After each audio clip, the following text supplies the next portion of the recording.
Curious lang ako. Bakit kaya ang mga babae ay hirap na hirap humingi ng sorry?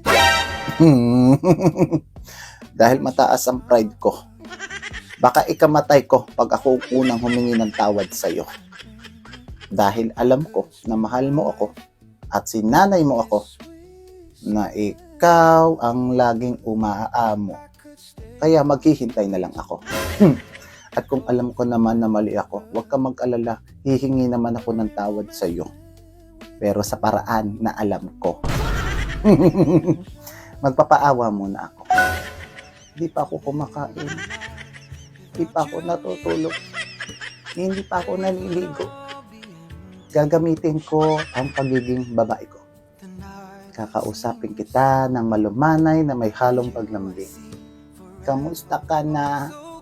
Kumain ka na ba? Ininom mo na ba yung mga gamot mo?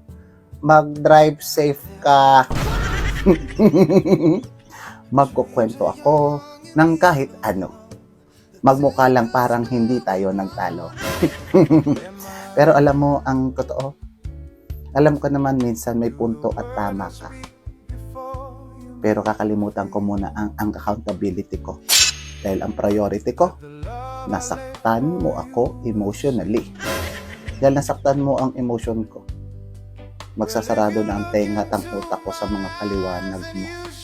Pero dahil alam ko ang kahinaan mo, lalambingin lang kita. Babalik ka na sa akin. Kaya pag ako humingi ng tawad sa iyo, tanggapin mo na at huwag ka nang mag-inarte. Dahil pag nag-inarte ka pa, mahihirapan ka.